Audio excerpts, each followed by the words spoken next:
Yes, and it was a time when I was able to see what happens when people don't have access to true care, and what also happens when everybody doesn't feel safe in their community.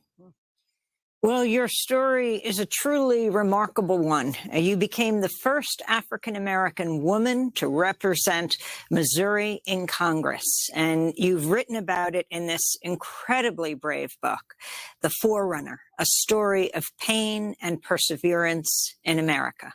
Cori Bush, our guest. We thank you so much for being with us. That does it for our show. Democracy Now! Is currently accepting applications for a video news production fellow and a people and culture manager. Learn more at democracynow.org. Democracy Now! Produced with Renee Feltz, Mike Burke, Dina Guster, Messiah Rhodes. I'm Amy Goodman with Juan Gonzalez. Stay safe.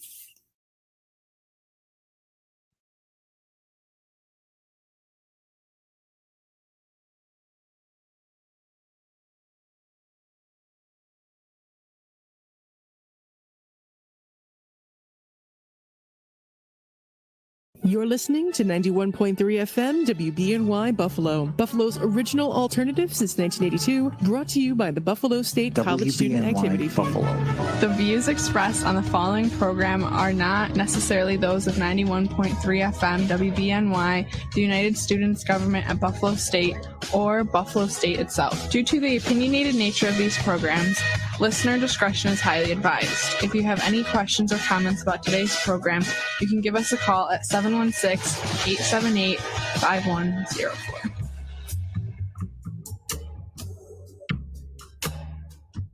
To join Mr. Hare on today's Living for the People, dial 878-5104. That's 716-878-5104. Or go to facebook.com/91.3 WBNY and comment there. That's facebook.com/91.3 WBNY. I don't think we can assume that just because race is taken into account, that necessarily creates an equal protection problem, because I understood that we looked at the history and traditions of the Constitution, at what the framers and the founders thought about. It became clear to me that the framers themselves adopted the Equal Protection Clause, the 14th Amendment, the 15th Amendment in a race-conscious way.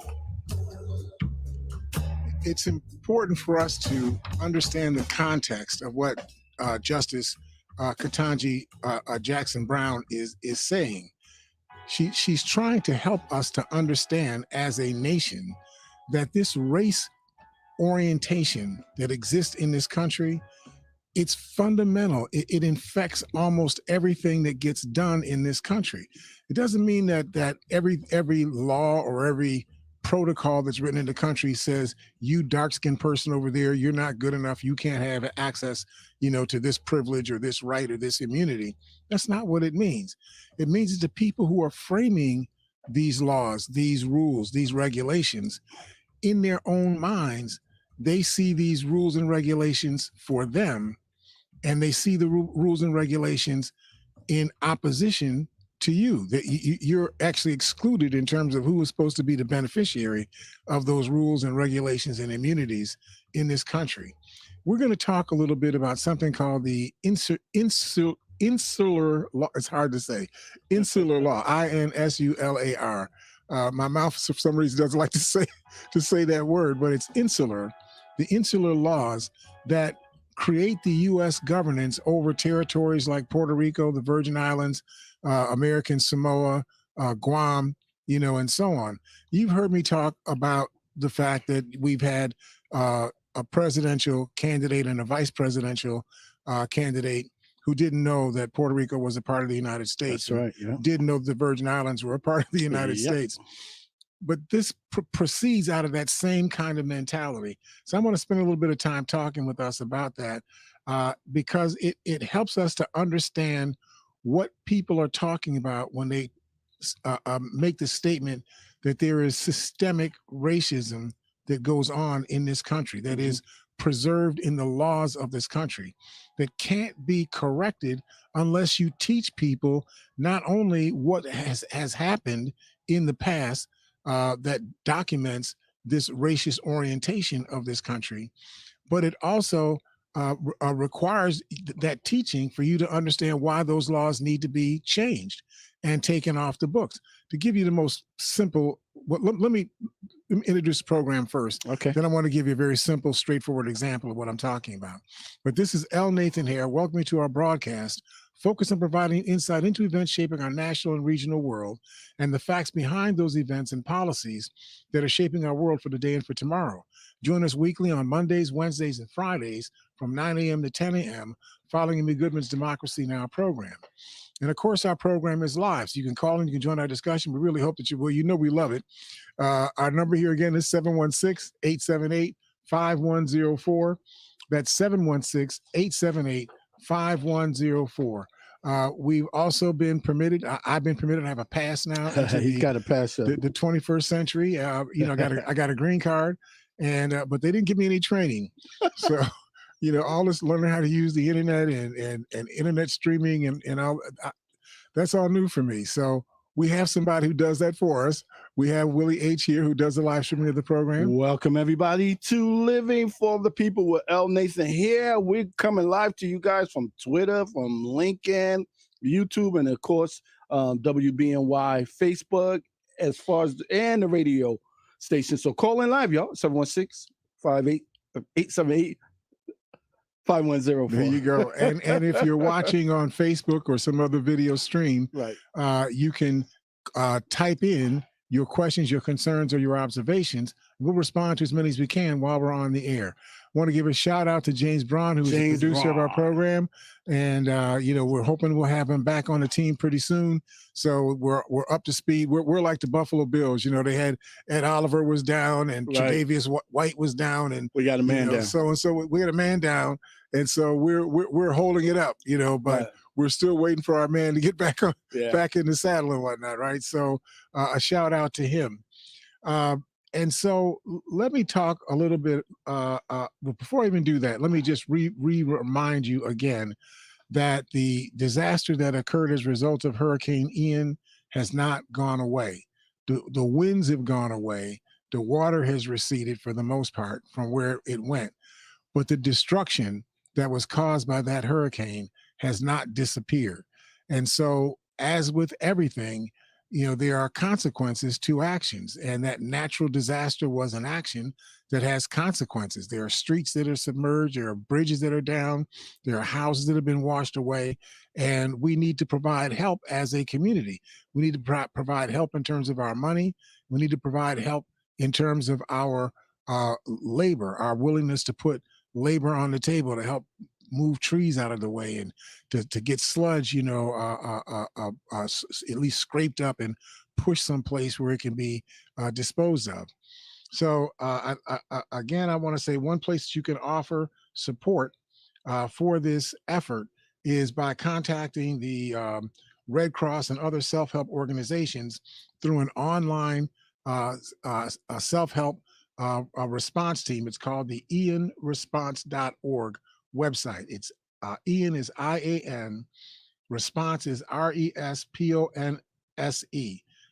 IANRESPONSE.org, ianresponse.org. Let's work together to help put Florida communities back together by volunteering your time and or sending in money and other resources, again, to ianresponse.org. So I want to talk about this issue of what I'm referring to as the insular laws or the insular cases. I went to an article written by Paul Blumenthal. This was written for the Huffington Post just a few days ago, October 17th, about how the Supreme Court declines to take case aimed at overturning a 100-year-old racist or set of racist precedents.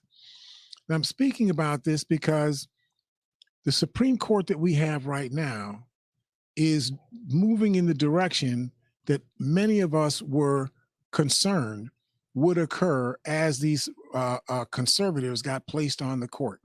So, Donald Trump has had the privilege. People give him credit like he did something. He didn't do anything. You know, he was in bed with the Federalist Society. They decided who they liked should be in the pool of people that could become Supreme Court justices or federal court justices. And when a vacancy came up, they referred people to Donald Trump, and he just put them up. Mitch McConnell, you know, pushed these things through the Senate. You know, when he had control of the Senate, and of course, Trump had control of the White House, and that allowed him to be able to put all of these people on the bench. It wasn't because of any work that he did. Other people were doing, you know, that work. But people talk about it like it's some sort of accomplishment. Right. You know, you put this seditious person, you know, on the bench. You put this seditious person on the bench. You put another seditious person on the bench. How does that? What's the accomplishment there? You know, what you've done is erode, you know, the legitimacy of the judicial branch of our government. And so, speaking to that, these people that have been put on the Supreme Court, we now have such a collection of persons that they refer to as a 6-3 conservative a majority on the court. What were people worried about if that conservative majority ever took place? They were worried that that conservative majority would interpret the Constitution, the constitutionality of laws in a way that would take rights away from people. That's correct. Now, I know you all heard me talk about this repeatedly. I talk about it repeatedly because you need to hear it repeatedly. You need to sow this into your spirit, understand what it means. The 14th Amendment of the United States says that you cannot deny citizenship to someone on the basis of race, color, creed, or country of origin. That's what the law says. Right. But it even says more than that. It says also that you can neither make nor enforce any law that would abridge any immunity or privilege that a person has under this Constitution. Right. So when they went and knocked down Roe versus Wade with the Dobbs decision this year, when they did that, they took away rights that women had. Once you start down the road of taking away rights, you're doing something that is a contradiction to what the Constitution's 14th Amendment says you can do. That's correct. It says you can't do that, and you did it anyway. Right. It demonstrates to people that your Supreme Court is such a rogue Supreme Court that you would actually contradict the very Constitution that you were here to protect and interpret. Right. So we have to understand that when you have that kind of a body of people in control of your Supreme Court, there are going to be other consequences where they will concretize, you know, the very things that insidious people are doing, you know, that are taking away people's access to the vote right now, actually wiping out people's votes after the votes have been cast, saying that they can just choose not to certify, you know, elections in certain jurisdictions.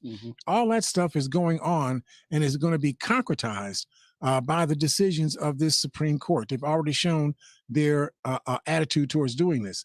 So this case that I'm talking about right now, the Supreme Court declined to take a case challenging its 100-year-old racist precedents that continue to deny equal rights to the 3.6 million residents of overseas U.S. territories. These people live in U.S. territories. They pay taxes to the U.S. government. They are they're drawn in a draft. They're drawn into the U.S. Army. They're a part of the U.S. Armed Forces. How in the world can they not be citizens? Right. How is that possible? 3 American Samoans who live in Utah and a Samoan not-for-profit petitioned the court in the case of Fitzsimanu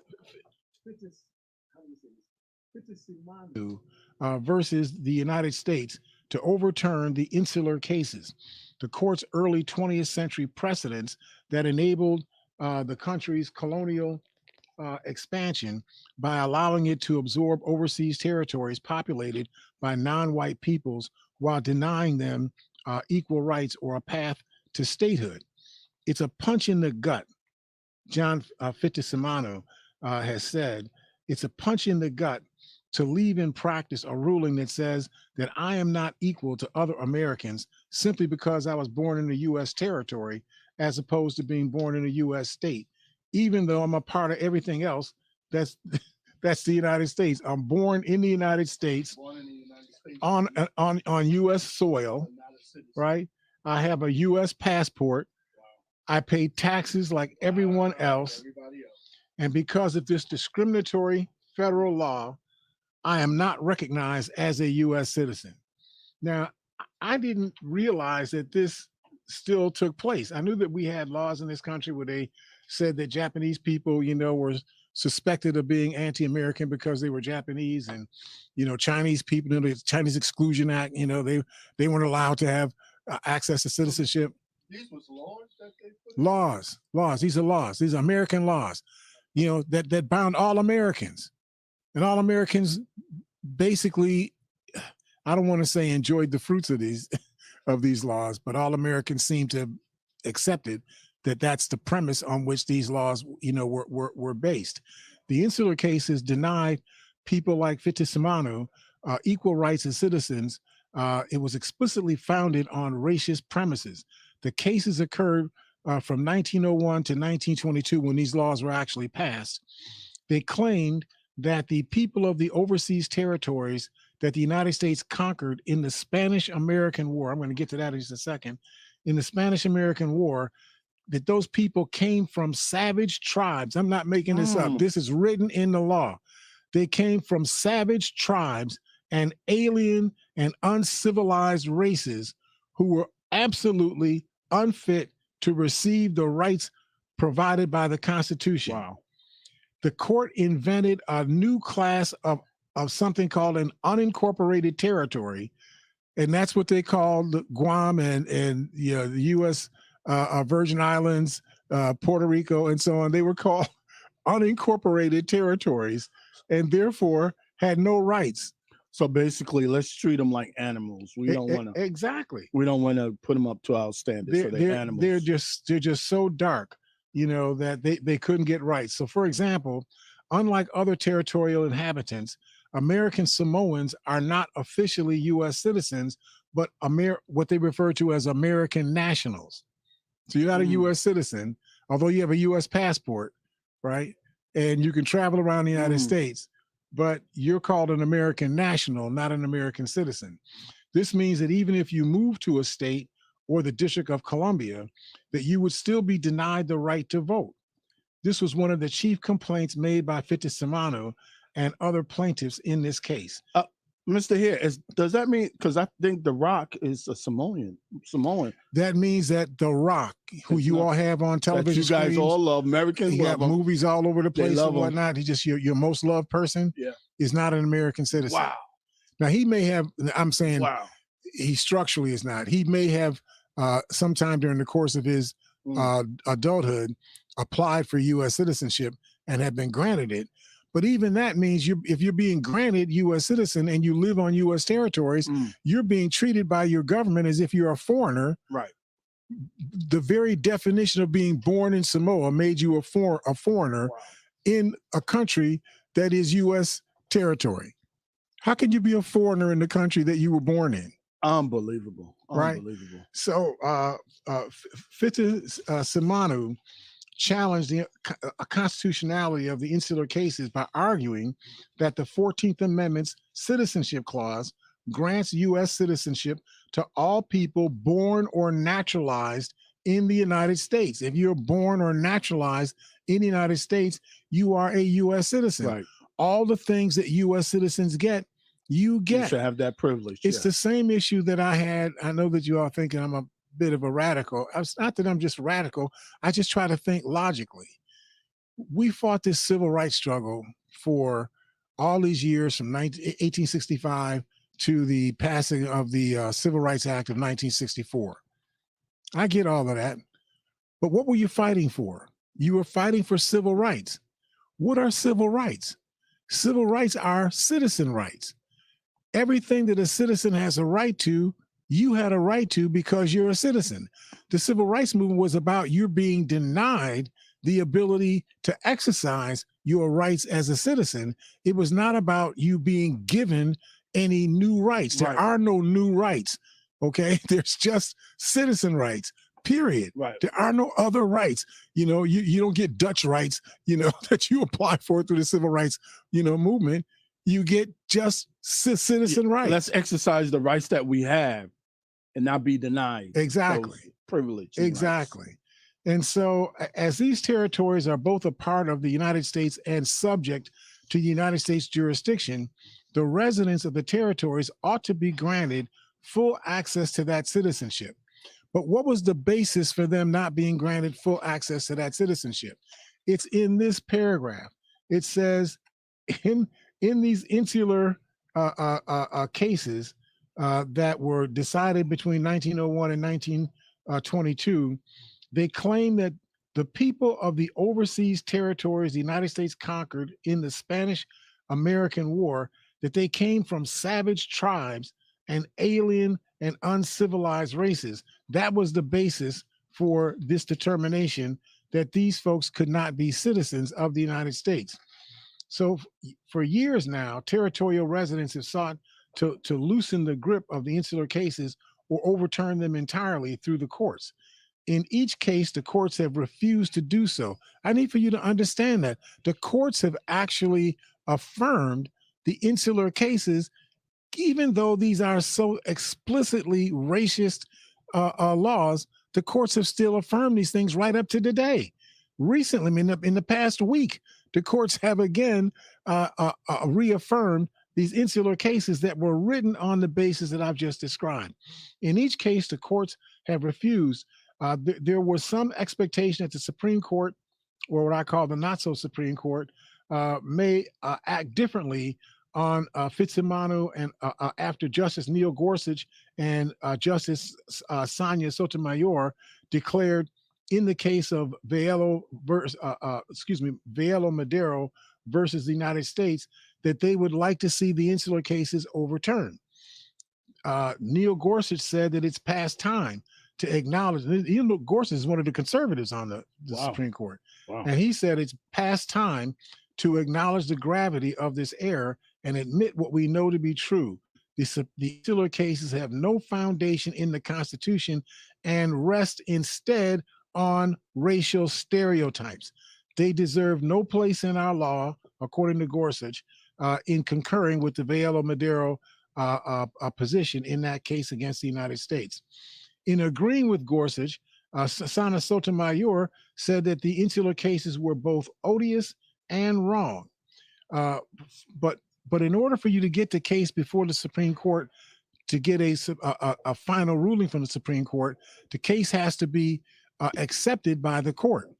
To get the case accepted by the court for a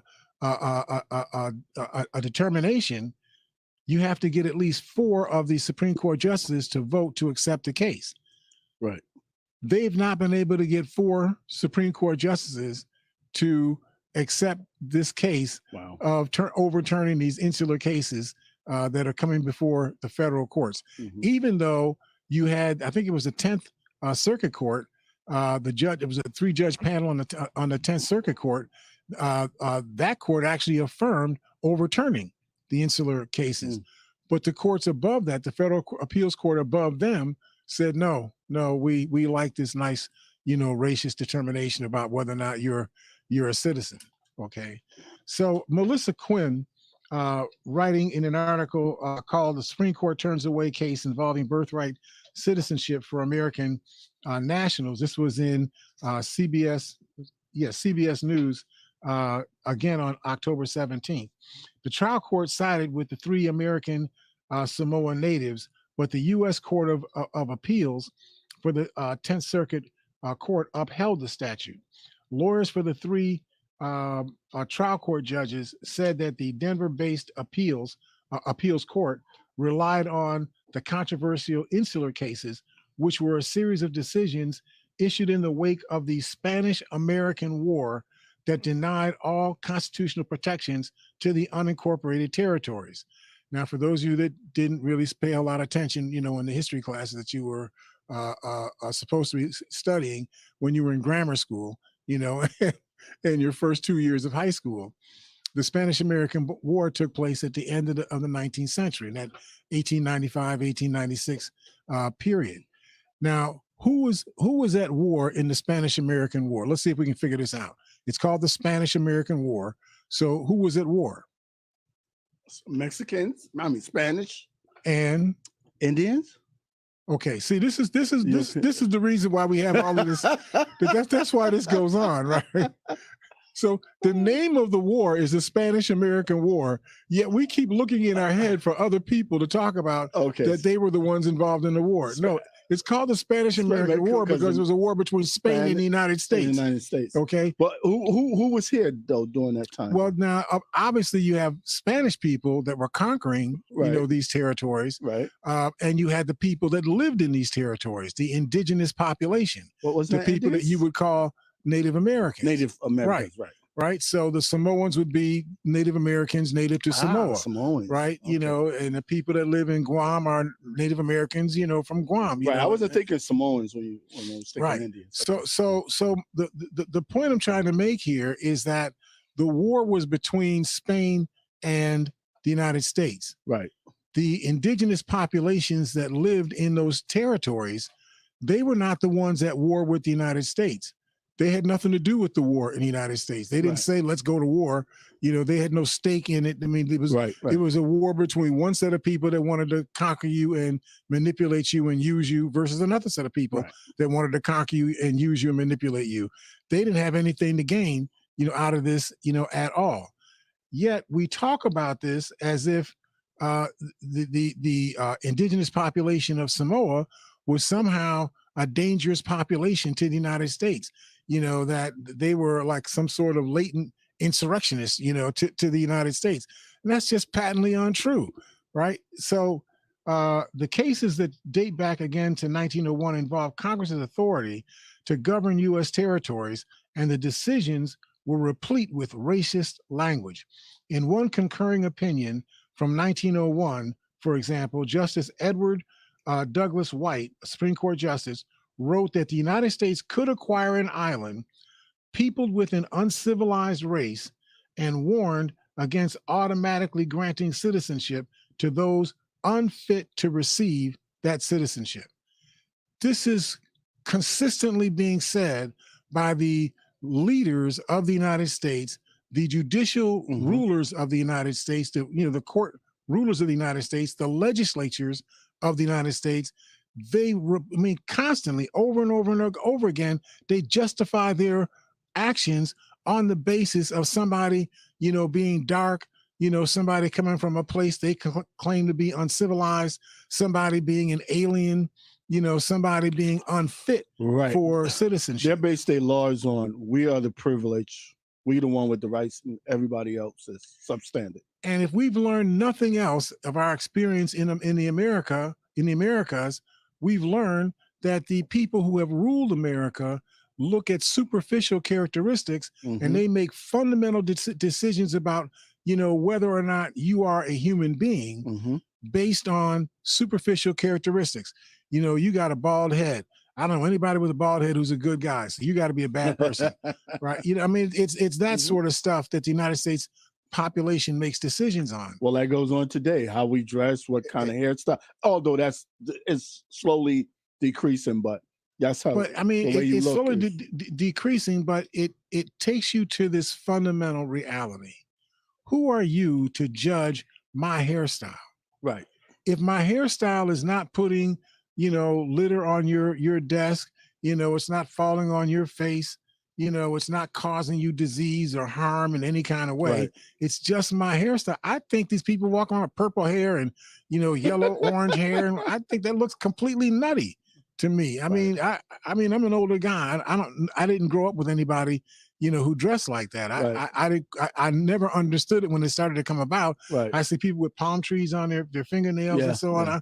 I don't get that, but I don't judge it. I just don't have any opinion about it. I wouldn't want tattoos on me, but I like the way tattoos look on some people, but not on me. I don't get it. I don't understand. Why are you writing on yourself? Did God mean for you to be writing on yourself? I don't know, but I don't have an opinion about it because it has nothing to do with me. It's not making any demand on me.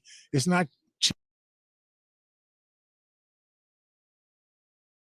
changing my ability to access getting gas at the gasoline station or buying groceries, you know, so let them at the supermarket, right? And exactly. Why am I bothering you about something that's so superficial, has nothing to do with me, right? But we are making fundamental decisions about the citizenship of people, their ability to be citizens on the basis of the most superficial characteristics that a person, you know, can possibly have, right? That has to be challenged in this country. And so with a population of 50,000 people and located approximately 2,500 miles from the south, we only got a minute left. Boy, I've been talking quite a bit of Hawaii. American Samoa is one of 5 U.S. territories, though only its residents have not been granted birthright citizenship by the Congress. While residents of American Samoa, as all U.S. nationals, can apply for U.S. citizenship through an expedited process and travel overseas with a U.S. passport, lawyers for the petitioners told the Supreme Court that their passports included a disclaimer that stated not a citizen of the United States, which they called a stigmatizing classification. Their passports, if you're an American Samoan, your passport says that you are not a citizen of the United States, even though it's an American passport. So I just want you to understand that this is the texture of what is going on in this country right now. This is what underlies the kind of decisions and rules and regulations that exist in this country right now. This is what has to be challenged. If you don't root these things out, they metastasize and they infect almost every aspect of how we are constituted as a nation and as a community of people. Listen, folks, we got to talk to our sponsors. So if you all stick with us, we will see you on the other side of the break here at Living for the People at 91.3 FM WBNY. What if one day you went to your secret hiding place and instead of what you came for, you found a phone number, 1-800-662-HELP? What would you do? Would you stop and give it some thought? Before drugs take their toll on you and your family, know that there is help. You can quit. For help with drug use, call 1-800-662-HELP for free and confidential information and treatment referral, or go to samhsa.gov/know the risks.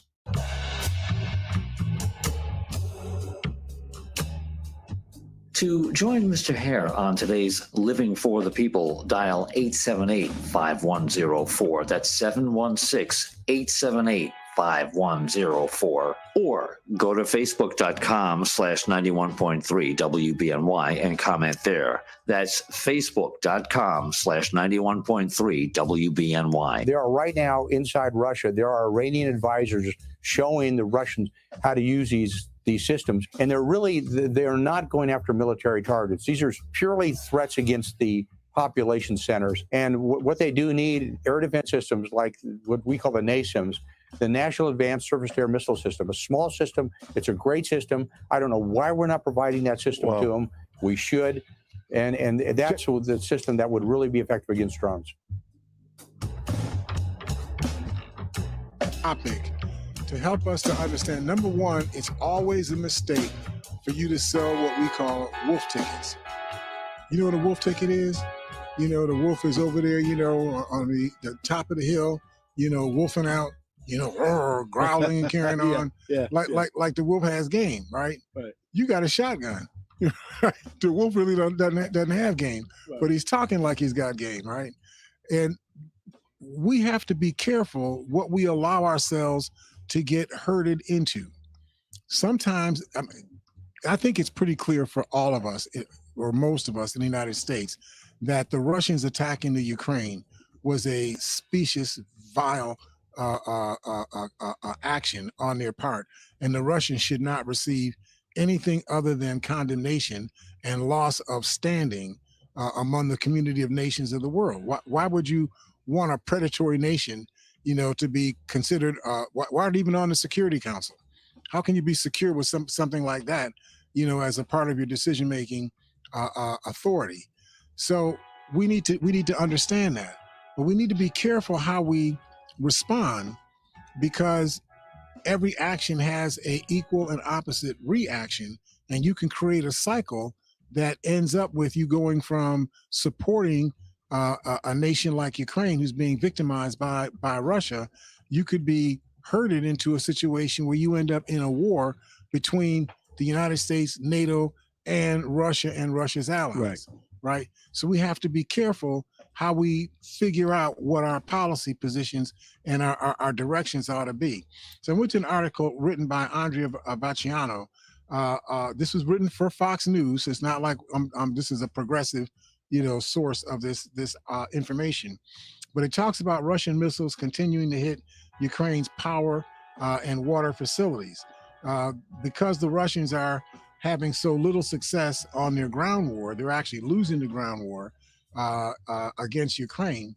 They have adopted a strategy of bombing civilian targets and destroying electric power stations to try and cow the Ukrainians into submission. Russia's Vladimir Putin and his leadership cadre assert that Ukraine has always been a part of Russia and has no right to stand on its own among the League of Nations. Now, just think about that for a second. When the Soviet Union broke up, how did the Soviet Union come about in the first place? What does Soviet Union mean? It means the Union of Soviet Socialist Republics. Well, do you recall any socialist republics prior to World War II? I mean, Russia, was a, communist country, but outside of Russia, where was there a communist or socialist country in Europe prior to World War II? None, right? So after World War II, they had to settle up who's in control of what lands. And the Russians said, well, we want to protect ourselves from being conquered by you people in the West, Germany and France and so on in the future. Right. So we want a border between us and you. So these Soviet socialist republics that became, Poland and Hungary and Azerbaijan and Yugoslavia and Romania and Bulgaria and so on, they became, that buffer between Western Europe and Eastern Europe, with Russia. So that was a political deal that was worked out between the Allied powers who had defeated the Axis powers that were organized around Hitler and Mussolini. So before the war, were they just called USSR or no? Before the war, Bulgaria was called Bulgaria. Okay. Poland was called Poland. Now they're Lithuania was called Lithuania. Right? See, but after the war, they became Soviet republics, right? And they were now socialist or communist, right? Under the power of Russia, at that time, Nikita Khrushchev and Joseph Stalin first, then following him, Nikita Khrushchev, and that whole plethora of Russian dictators that had control of Russia at that time. But my point in saying that is that these territories were conquered by Russia. They were subsumed by Russia as a part of the settlement that ended World War II. Now the Russians are claiming that Ukraine, even though it was annexed into the Soviet Union by the Soviet government, that Ukraine was never a distinct, separate nation on its own. There was a point when the Romanov dynasty had control of the Soviet, or had control of Russia and expanded empire that included parts of Poland, that included parts of Hungary, what is now Ukraine, and so on, were part of that expanded Romanov empire. But when the Romanov empire fell, then all that it was about also fell. It was replaced by the Bolshevik Revolution, and then the evolution of Russia as a communist state. And after the World War II, it became reoriented as a part of Eastern Europe, the Soviet bloc of Eastern Europe. You got a call? Hang on. No. Okay. A Soviet bloc, of Eastern Europe. The point I'm making here is that Ukraine has always been its own ethnic entity. It has been under the control of other forces, other nations, for much of the last 100 years. But that didn't mean they were not a nation. They always wanted to be themselves. Poland also been under the control of other nations for much of its history. Mm-hmm. But Poland, it didn't stop being Poland because it got conquered by somebody else. Right. That's how we have to look at this situation. So Vladimir Putin wants to and is trying to conquer the Ukraine, asserting that Ukraine has always been a part of Russia and that the Ukraine has no right to stand on its own among the League of Nations. If you allow that to stand, that premise to stand, then how do you stop Russia from taking over Poland?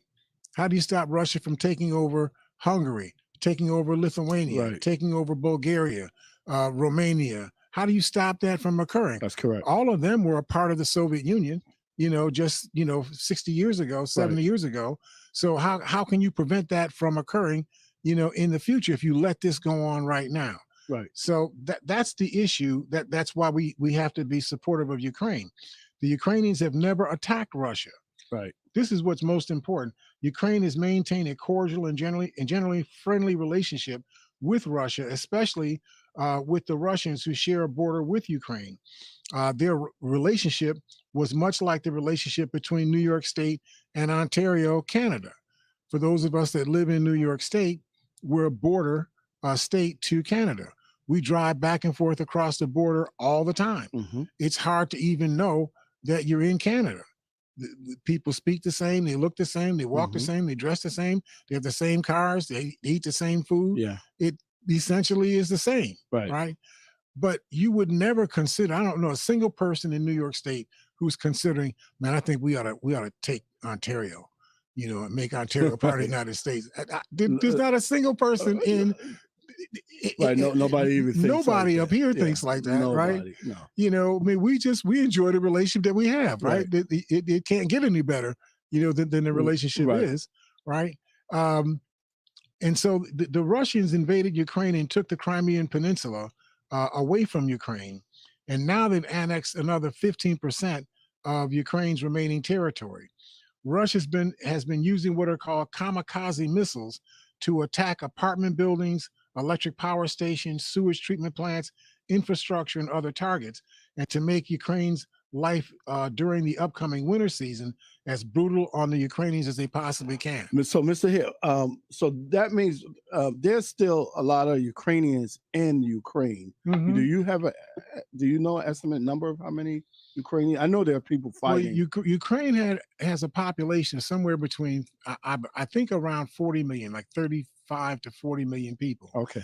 And of that population, probably 5 million have left Ukraine altogether. Right, so there's still a lot of people. Right, but there's a good 30 or 35 million people still left there.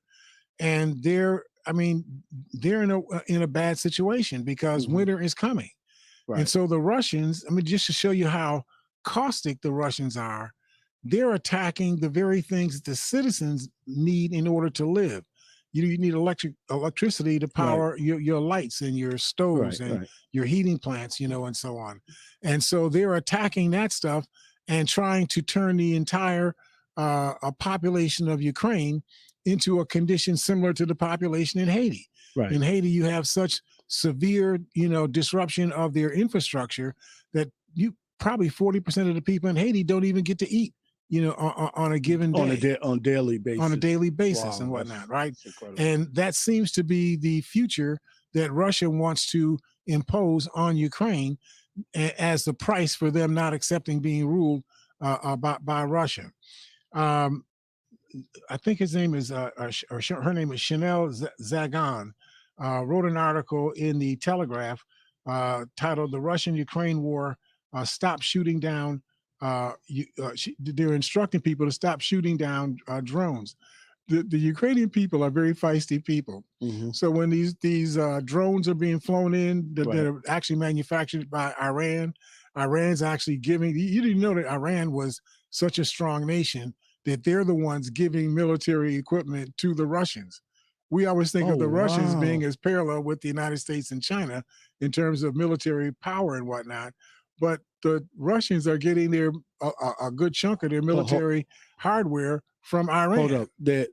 Iran is selling those to Russia. I correct? presume they're selling. We Okay. don't know. I haven't seen the contract. It's a different. To me, it's a different. If Right. they're I mean, giving them, then they may be doing this as a Yeah. gift of foreign aid. if they selling, it's different. Right. But if they're giving it to Russia as foreign aid, what does that say?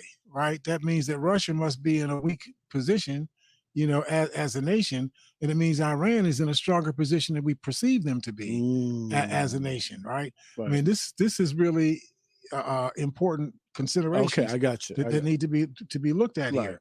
But what's happening? And we support Iran. Don't we give money? No, we don't give any foreign aid to, to Iran. Okay. We've been in a struggle with Iran ever since the what was it, the 1979 revolution. When they, I don't know if you remember this, you might be a little bit too young to remember this, but there was this hostage situation that took place where there was a revolution taking place in Iran where people were trying to overthrow the civilian government and create a new religious autocracy over them. Gotcha. And they kidnapped something like 49 American diplomats and held them hostage. So it was the Iran hostage crisis. Right. I remember that. Right. I do remember that. Yep. And so Iran is Team Russia then. That's what that's right. about. Right. Exactly. Right. In shorthand, they're Team Russia. And so in this article, they're warning Ukrainian citizens to not try to shoot down these kamikaze drones, because you're just risking the possibility that you're going to get shot. But you're going to draw the drone's attention to you. Oh, and they'll shoot Because you. remember, these drones can be controlled by That's correct. people remotely, right? Right. So they're flying over places, hovering over places. Right. They see a bunch of citizens, then they fire themselves, their weapons, or they crash themselves as bombs into the air where they see citizens assemble. Right. Now, it doesn't appear there's been that many citizens killed thus far. I think there's been less than 12 citizens that have been reported killed in the last couple of days by these drone strikes. Right. But we don't know if that's true. Right. Yeah, there could have We don't been know. 240 citizens killed. Right. We just don't know It's about not it. reported. Right.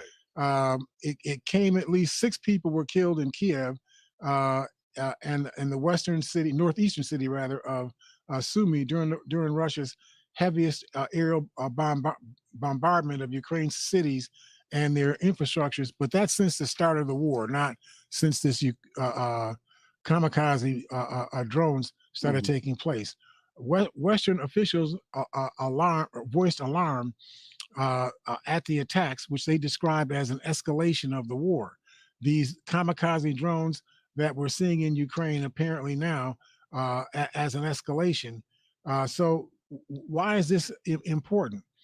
In order to defeat these people, you got American congressmen asking for even more sophisticated, powerful weapons being shipped from the United States to Ukraine. They have a weapon system called an Army Tactical Missile System, ATACMs, and that these things could be used against targets inside Russian territory. So why is this an important thing? Fighting the war on the ground between Russian troops and Ukrainian troops is one thing. Right. That's localized conflict. Right. But if the Russians are doing what they are doing now, is firing from wherever they have their munitions in Russia, hundreds of miles away from the border with Ukraine, but they're firing their weapons to attack civilian apartment buildings and stores and train stations and things like that. Right. Then what's the response of the Ukrainians to this? The Ukrainians so far have just been fighting against the Russian troops. Right. But if their civilian areas are being torn up by the Russians, don't you think they're going to say, well, the only way we can respond is we need to be doing something to Russia's now? Their malls should be going down. Exactly. Right. Their apartment buildings should be going down. Their schools should be going down. My question is, why haven't they done that? Because wouldn't that because the Americans have been doing everything in their power to keep the Ukrainians from doing that. Because if they do that, now we have to join. Well, not necessarily we have to join. That's not the first thing that will occur. But the first thing that will occur is if the Ukrainians start bombing, civilian targets, and so on in Russia, then Russia will escalate their bombing of Ukrainian cities. Gotcha. Then the Ukrainian cities will escalate their bombing of Russian territories. Right. And they're going to be asking for NATO and the United States Gotcha. to keep putting up more and more sophisticated weapons. But at some point, the Russians are going to say, well, you know, sounds to me like it's you all who are at war against us. It's Right. not So the Ukrainians we're that going we're to at send war some with. weapons your way. Right. You know, I got you. let me come and visit you. You said Sarah Palin could see Russia from her living room window. Right. Well, let me show her what Russia looks like really even closer, you know, than that, right? That's correct. I mean, Yeah. that's the reality. See, Gotcha. and so we have to be careful, you know. So when I listen to these people, you know, we have these people. You all call them Congress people.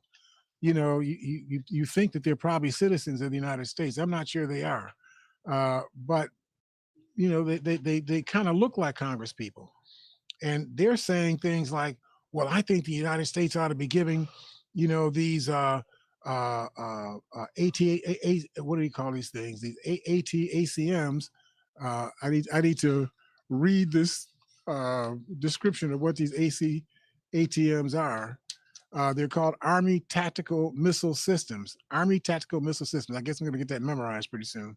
But if that becomes, you know, something that the United States starts giving significant amounts to Ukraine, are we risking the likelihood that the Russians are going to start saying that this is a war not just between us and Ukraine, this is a war between us and, in fact, the Russians are already saying this is a war between us and the West. Right. But they haven't said it's a war between us and the United States. Right. But this may turn into that description if the United States goes too far, right, with the weapons, with the kind of weapons that they provide, right?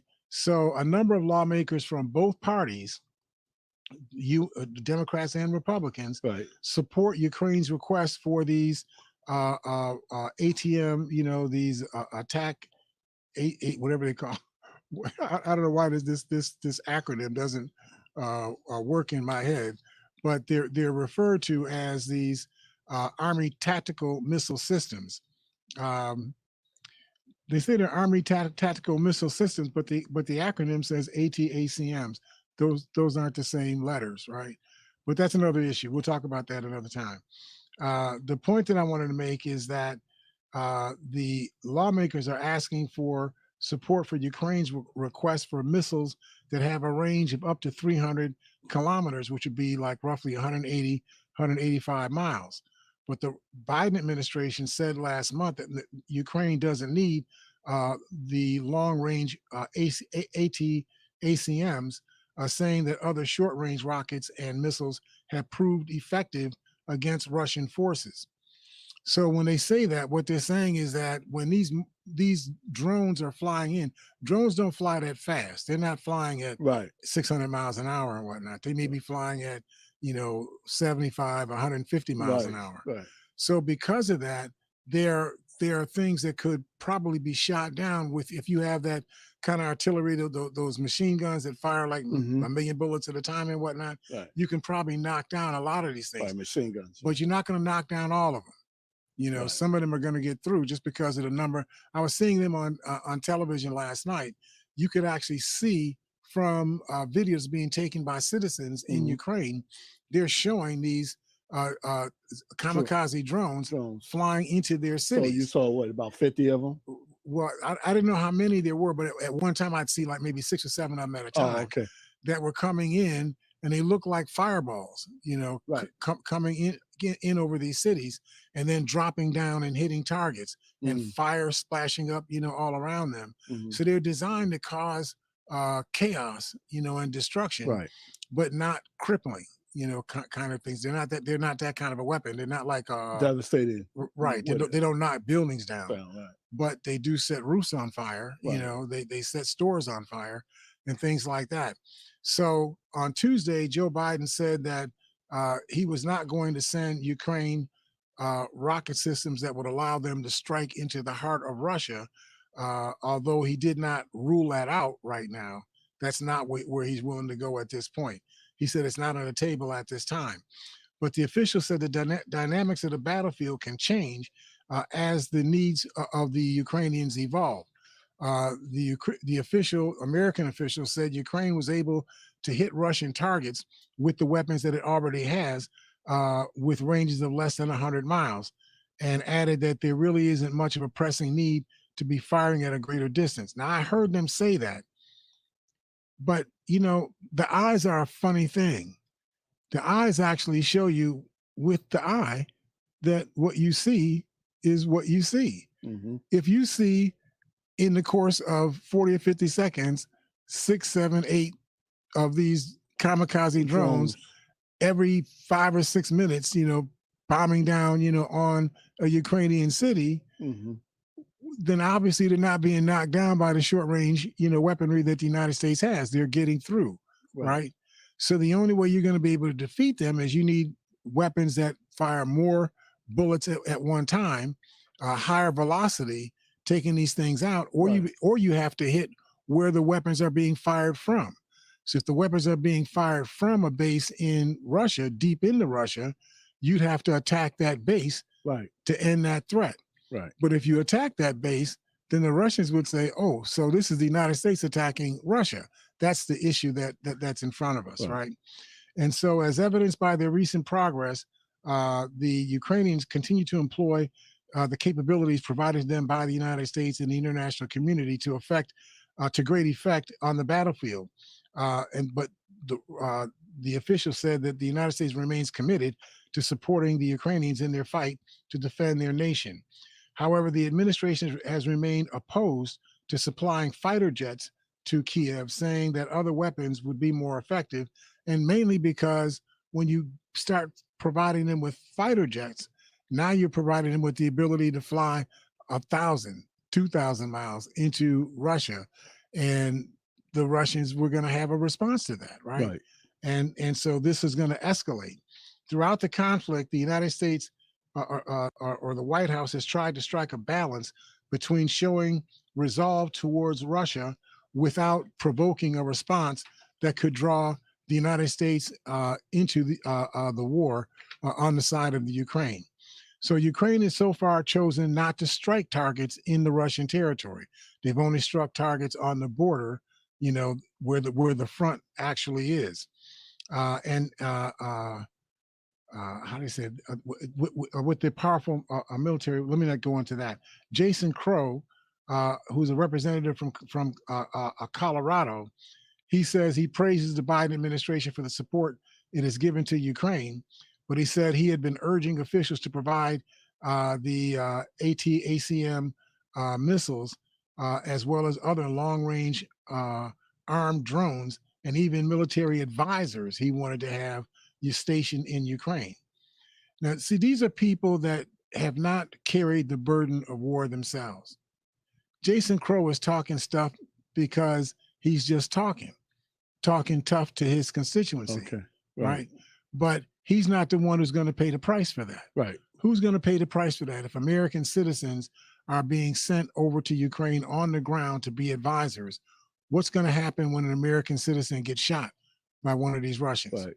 Shot, and Americans, whatever. and then Americans, counter, and fight back. Right. And then that escalates up, and before you know it, you got Russians firing at Americans, and Americans firing at Russians.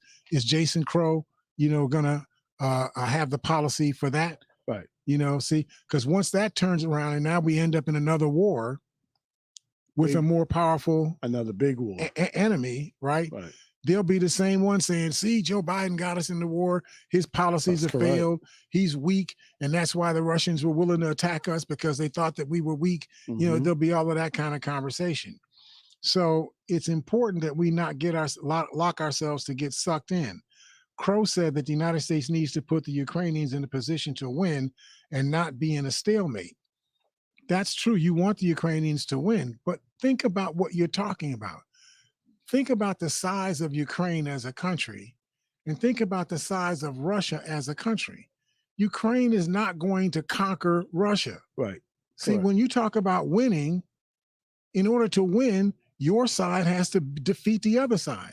Well, the side that the Ukrainians are opposed with is not some state of Right. Russia, that's a border state to Ukraine. Right. It's the entire Russian country, Right. right? That is, in conflict with the entire Ukrainian It's like country. a grown equipped man with artillery fighting a little 5-year-old boy that got a water gun. Exactly. But I just want us to understand that to win means you have to defeat the other side. If Mhm. the other side is an entire country, your side is an entire country. That means you have to defeat that entire country. Mhm. It's not like if you fought a skirmish with the United States, but your war was really with New York State and Canada, Mhm. right?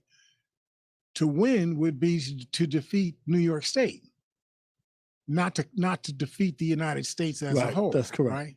I got you. But that's what's going on here. You're asking the Ukrainians to defeat the entire Russian nation Right.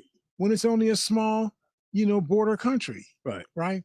So it's really important that we understand and that we don't allow these so-called elected leaders, to suck us into something that's not in our interest. Representative Mike Rogers of Alabama, the ranking Republican on the House Armed Services Committee, said now is the time to give the Ukraine the most effective weapons possible as the country presses a counteroffensive in its east and west. Representative Seth Moulton of Massachusetts, a Democrat, at least he defended the Biden administration's decision. He said that he wants the Ukrainians to have ATACMs as well, but the Biden administration has a solid rationale for not doing that at this point.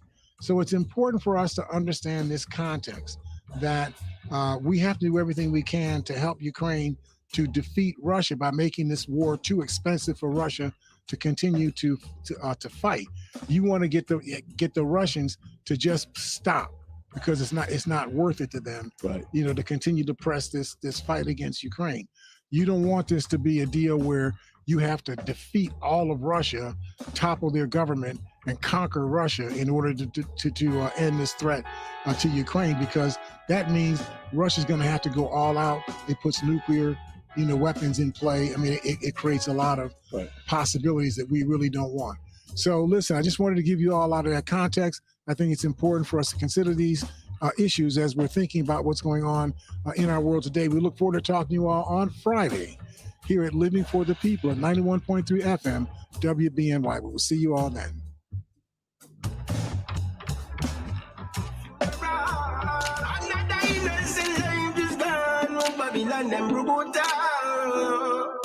Oh, yeah, yeah.